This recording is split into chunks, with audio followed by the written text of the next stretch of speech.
رب زدني علما اللهم إنا نسألك علما نافعا ورزقا طيبا وعملا متقبلا أما بعد. امید ہے آپ سب خیریت سے ہوں گے انشاءاللہ. جی کون کون سے تیر مارے ہیں آپ لوگوں نے پچھلے ہفتے میں؟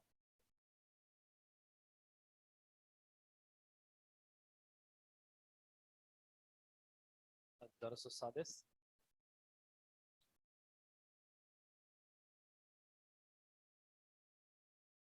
ایک بار واپس. صحیح. جی کیا فرق ہے؟ ذہبا، ذہبتا، ذہبتی، ذہبتو، ذہبت. فعلت جو ہے وہ واحد مؤنث غائب کے لیے ہو رہا ہے، آواز بہت کم ہے. جی ذہبتا، ذہبت، ذہبتی، ذہبتو. کیا ہو رہا ہے اس میں؟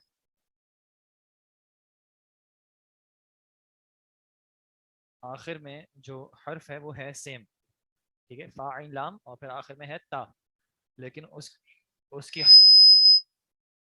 اس کی حرکت اور اس کے سکون سے معنی میں تبدیلی آ رہی ہے. تا اگر ساکن ہے تو وہ کیا ہے ٹیکنیکلی؟ مؤنث کی علامت ہے، ٹھیک ہے، مؤنث کی علامت ہے. اور اگر اس کے ساتھ تا مفتوح آ رہا ہے تو پھر واحد متکلم نہیں، مفتوح بالفتحہ، ذہبتا، واحد مذکر مخاطب کی ضمیر یعنی انتا کی ضمیر ہے. اور اگر تا مکسور آ رہا ہے پھر واحد مؤنث مخاطب ہو رہی ہے یعنی انتی کی جگہ پہ آ رہا ہے. اور تا اگر مضموم آ رہا ہے ضمہ کے ساتھ تو پھر وہ واحد متکلم ہو رہا ہے. جی اب آن لائن آواز بہتر ہے؟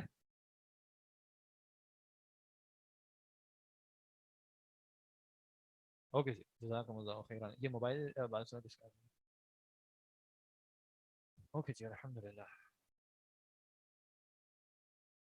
ٹھیک ہے جی، تو آپ لوگوں نے یہ دیکھ لیا تھا. اب اس میں بتانے کا مقصد کیا ہے کہ اب آپ کو کانٹیکٹ سے جو ہے وہ پہچاننا پڑے گا کہ اس کی حرکت اس کو دی جائے یا ساکن رکھا جائے، اور اگر حرکت دی جائے تو کون سی حرکت سے کیا معنی آئے گا.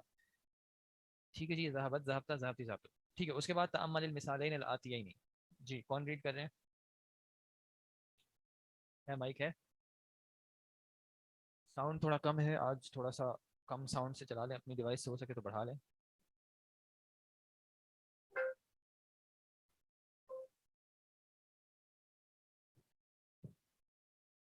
نہیں نہیں اپنے بسم اللہ. تأمل مثالین، مثالین، مثالین،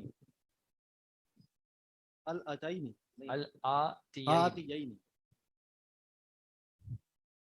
افہمت الدرس، افہمت الدرس یا علی، یا علی. افہمت الدرس یا علی، کیا معنی ہوگا اس کا؟ کیا آپ نے سمجھا درس اے علی؟ اے علی کیا آپ نے درس سمجھا؟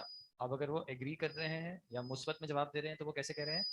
نعم نعم فہمتہ، فہمتہ. جی اور میں اگر نے وہ سمجھ لیا. منفی میں جواب دے رہے ہیں تو پھر کیا کہا انہوں نے؟ لا ما فہمتہ، لا ما فہمتہ. میں نے نہیں سمجھا. میں نہیں سمجھا. نہیں میں نے.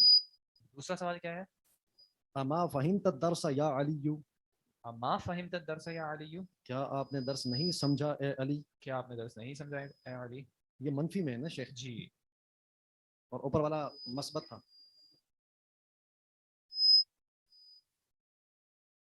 بلا، بلا. کیوں نہیں؟ یہ مثبت جواب ہوگا یعنی. جی تو اگر سوال منفی کا ہے اور جواب مثبت میں دینا ہے تو کیسے کہتے ہیں؟ بلا بلا فہمتہ، بلا فہمتہ. کیوں نہیں میں نے اور اگر منفی میں دینا ہے تو نام سے بھی دے سکتے ہیں، اور جتنا میرا خیال ہے لا سے بھی دے سکتے ہیں. ٹھیک ہے، نعم ما فہمتہ او لا ما فہمتہ. نعم اب آپ نے کیا کرنا ہے؟ ہاتی اسئلتن مناسبتن. ہاتی کا مطلب کیا ہو جائے گا؟ لاؤ. لائیں. کیا لائیں؟ اسئلتن مناسبتن، مناسب سوالات. اس کو آپ کے مائک سے مسئلہ مائک بند کریں گا. ہاتی اسئلتن مناسبتن، آپ لائیں سوال مناسب ہوں جو للاجوبۃ الاتیہ مندرجہ ذیل جوابات کے لیے. اب جواب پہ فوکس کرنا ہے اور جواب کے حساب سے سوال بتانا ہے. تو پہلا جواب ہے نعم شربتو، تو اس کا کیا سوال بن سکتا ہے؟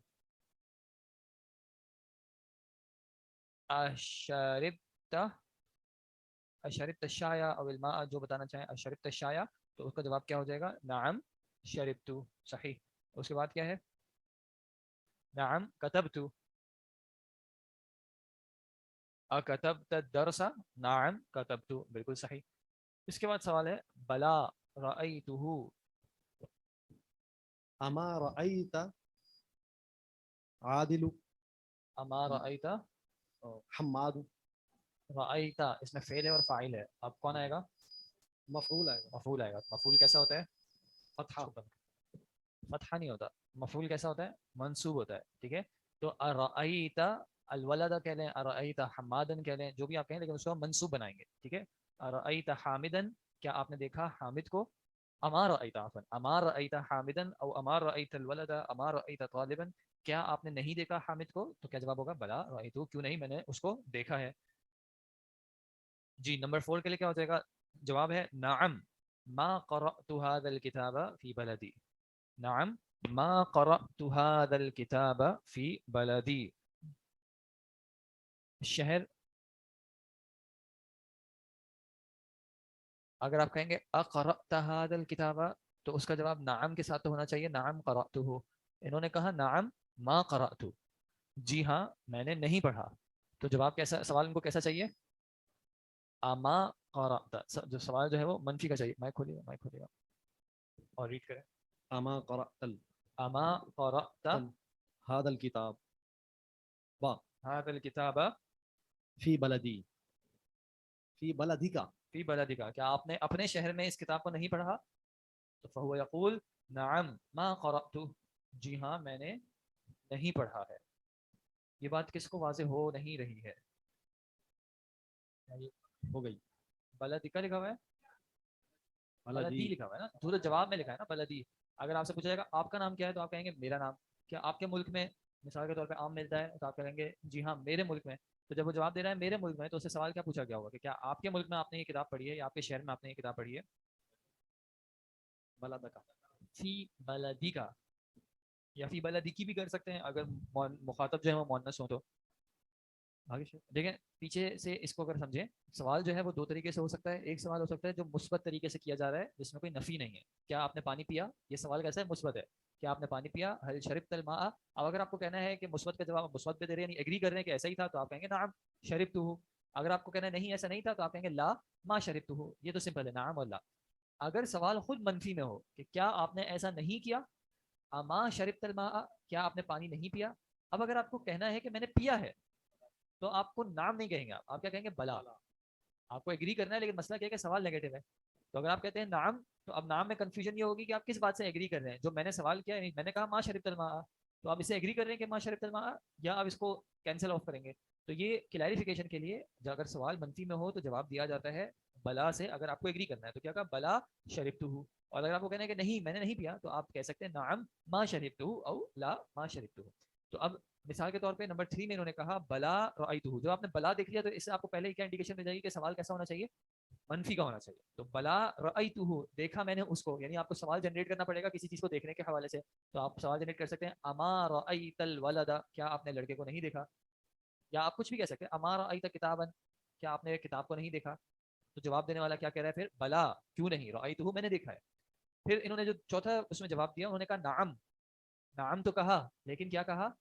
ما قرأت هذا الكتاب، ما قرأت هذا الكتاب. تو یہ نعم کے بعد ما قرأت آپ کو کیا بتا رہا ہے؟ میں نے نہیں پڑھا کیا میں نے، جی ہاں میں نے نہیں پڑھا. یہاں پہ نام جو ہے وہ آپ کو یاد آنا چاہیے کہ سوال کیسا ہوا ہوگا؟ منفی کا ہوگا، جس وجہ سے آگے وہ کہہ رہے ہیں ما قرأت. اگر سوال نارمل ہوتا تو وہ کہتا نعم قرأت، جی ہاں میں نے پڑھا ہے. لیکن اگر وہ کہہ رہا ہے جی ہاں میں نے نہیں پڑھا، تو اس کا مطلب کیا ہے کہ سوال بھی منفی کا آپ کو بنانا پڑے گا. وہ سوال کیا بنے گا؟ ما قرأت. قرأت کیوں کیا؟ کیونکہ سامنے والا جواب دے رہا ہے قرأت. تو جب اس سے پوچھا جائے، جواب اس سے پوچھیں گے تو آپ کیسے پوچھیں گے؟ آپ نے پڑھا تو وہ کہے گا جی میں نے پڑھا. آپ نے نہیں پڑھا تو وہ کہے گا میں نے نہیں پڑھا. تو آپ اسے سوال کیا کریں گے؟ اما قرأت، اور مفعول آپ کے سامنے ھذا الکتاب فی بلا. جب وہ جواب دے رہا ہے کہ میرے شہر میں نے نہیں پڑھا، تو اس سے سوال کیا کیا گیا ہوگا؟ کیا آپ نے اپنے شہر میں نہیں پڑھا. ٹھیک ہے، تو فی بلدی کا صحیح. صحیح آگے پوچھ جی آگے پڑھ لیں. اما سمعت الاذان اما سمعت الاذان فبلا سمعت الاذان. صحیح. اسمعت الاذان اسمعت الاذان، اب اس کا جواب انہوں نے سادہ سادہ دیا لا لا ما ما سمعت سمعت الاذان. الاذان اضربت هذا الولد ضربت هذا الولد، جواب کیا دیا؟ لا ما لا ما ضربت ضربت هذا الولد. ولدا. ٹھیک ہے جی. تو کہنے کا صرف مقصد ان کا یہ ہے کہ جب سوال مثبت ہو، آپ کو اس کا جواب مثبت دے دینا ہے تو آپ کہیں گے نعم، اگر آپ کو نفی میں دینا ہے تو آپ کہیں گے لا. لیکن اگر سوال خود منفی میں ہو اور اگر آپ کو اس کا مثبت میں جواب دینا ہے تو آپ استعمال کریں گے بلا. بلا، اور اگر منفی میں دینا ہے تو آپ نام سے اس کا جواب دے سکتے ہیں. صحیح. ثم لا اور ماں کا ایک ساتھ استعمال ہو سکتا ہے کیونکہ یہاں پہ لا جو ہے وہ پہلے الگ سے سینٹینس میں ایک الگ حصہ ہے، یہاں پہ حرف الگ سے شیخ ہوگا، صاحب نام الگ ہو گیا، لا الگ ہو گیا، پھر وہ ماں جو ہے وہ ماضی کے ساتھ آ رہا ہے، ماں ضربت. ٹھیک ہے جی. شیخ صاحب یہ جو سوال ہے نا ہاتی اسئلتن مناسبتن، اس کی ترکیب یہ سوالوں کی ترکیب ابھی نہیں کریں، اچھا بعد میں. اچھا اقرأ الامثلہ، کیا کریں؟ اقرأ الامثلہ. پڑھیں مثالوں کو، ثم اجب پھر جواب دیں، عن الاسئلۃ الآتیۃ نیچے دیے گئے سوالات میں سے، مستعملا استعمال کرتے ہوئے الضمائر ضمیر کو، ہم ہا ہننا، ہم کو ہا کو اور ہننا کو، ہو بھی.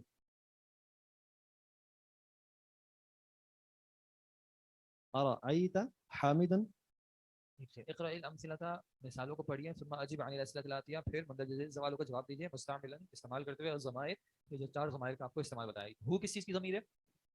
واحد مذکر کی، واحد مذکر غائب غائب کی. کی، ہم جمع واحد مذکر جمع غائب کی. ہاں واحد مؤنث کی، واحد مؤنث غائب، اور ہونا جمع جمع مؤنث. مؤنث. لیکن یہ کون سی اعرابی حالت کی جگہ پہ ہوتی ہیں؟ یا نصب میں ہوں گی یا پھر جر میں ہوں گی. اس ایکسرسائز میں پرابلی آپ کو یہ نصب کی ہی کرائیں گے پرابلی. یس صحیح جی. کوئی اور ریڈ کریں گے یا کریں گی؟ جی آپ کریں.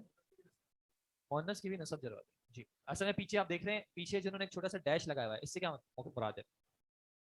ہر ضمیر سے پیچھے چھوٹا ایک ڈیش لگا ہوا ہے، اس سے کیا مراد ہے؟ دیکھیں ہننا بھی جو ہے وہ الگ طریقے سے لکھا ہوا ہے، اس کا مطلب کیا ہے؟ سلیش بریکٹ میں ہی دیکھیں، ویسے ہننا لکھتے ہیں ایسے، ٹھیک ہے، انہوں نے ایسے لکھا ہوا ہے، یعنی کہ یہ آپ کو بتانا چاہ رہے ہیں کہ یہ ضمائر پیچھے سے ملی ہوئی ہیں، کسی چیز سے متصل ہیں، الگ سے نہیں لکھی ہوئی. ہو الگ سے نہیں لکھا ہوا بلکہ پیچھے کسی سے ملا کے لکھا ہوا ہوگا، تو یہ ضمائر متصلہ کے طور پہ آئیں گی. صحیح جی. کوئی پیچھے سے ریڈ کر رہی ہیں یا آن لائن کوئی ریڈ کرنا چاہ رہے ہیں؟ جلدی بتائیں ورنہ جو ریڈ کرنا چاہ رہے ہیں وہ ریڈ کرنا شروع کر دیں گے پھر. جی بھائی آپ ریڈ کر لیں، تھوڑا اتنا انتظار کریں. جی ارأیت حامدا، میں آپ سے میں اپنے بارے میں تو سوال نہیں پوچھوں گا نا کہ کیا میں نے حامد کو دیکھا، میں آپ سے آپ کا سوال پوچھوں گا. ارأیت حامدا، کیا آپ نے حامد کو دیکھا؟ کیا آپ نے حامد کو دیکھا؟ نعم جی، رأیتہ میں نے اس کو دیکھا. نعم رأیتہ، جی میں نے اس کو دیکھا. ارأیت حامدا وہشاما وعلیا، کیا آپ نے دیکھا حامد کو اور ہشام کو ہشام کو اور علی کو؟ اور علی کو. نعم رأیتہم، جی میں نے ان کو دیکھا، یعنی کہ ان سب کو دیکھا. ان سب کو. ٹھیک ہے. جی. ارأیت زینب، زینب، نعم جی، رأیتها میں نے اس کو دیکھا، یعنی کہ یہ جو ہائے مؤنث کے لیے، واحد مؤنث کے لیے. بالکل کوئی مسئلہ نہیں ہے، ارأیتی کریں ارأیتا کریں، کوئی گرامیٹیکلی دونوں صحیح. جی. ارأیت زینب، اگر تو مخاطب جو ہے وہ مؤنث ہوگی پھر تی اس کی بہنیں ہیں نا، تو آپ مسئلہ نہیں ہے، آپ اس کو مذکر بنائیں مؤنث بنائیں. آپ پردہ کروانا چاہ رہے ہیں تو آپ ارأیتی کر دیں، کوئی مسئلے کی بات نہیں ہے. صحیح. ارأیت زینب وآمنة وسعادة سعادہ، وسعادة، صحیح. کیا آپ نے دیکھا زینب کو اور آمنہ کو اور سعاد سعاد کو؟ سعاد کو. نعم جی. ارأیتہن، جی میں نے ان سب کو دیکھا. نعم، نعم جی ہاں. آگے. رأیتہن، رأیتہن، صحیح، رأیتہن میں نے ان سب کو دیکھا. میں نے ان سب کو دیکھا. ایک تو آپ لا کر دیجیے گا، لا ما رأیتہن. جی سوال مانا سے علی ایسے کیوں لکھا ہوا ہے؟ جی بارک نصب اللہ میں فیکم، کیونکہ منصوب ہے اس وجہ سے الف کے ساتھ لکھا ہوا ہے، تاکہ جب اس پہ آپ وقف کریں گے تو علی یا پڑھا جائے گا. ٹھیک ہے جی صحیح. نعم. ارا. اب آپ نے میں سوال کروں گا، آپ نے جواب دینا ہے، لیکن آپ نے کوشش کرنا ہے کہ آپ جلدی جواب دیں. ٹھیک ہے. سوال سامنے والے ہی ریڈ کر رہا ہوں. ٹھیک ہے. ارأیت الطلاب الجدد، نعم رأیتہم. بارک اللہ فیک. نعم رأیتہم. ارأیت المدیرة واختها وبنتها، نعم رأیتہن. نعم رأیتہن، کیونکہ تین مؤنث ہو گئی ہیں. ارأیت مدرسہ، نعم رأیتہا. ارأیت رأیتہ المدرسہ، مدرسہ بغیر ہا، صحیح. ارأیت المدرسہ، نعم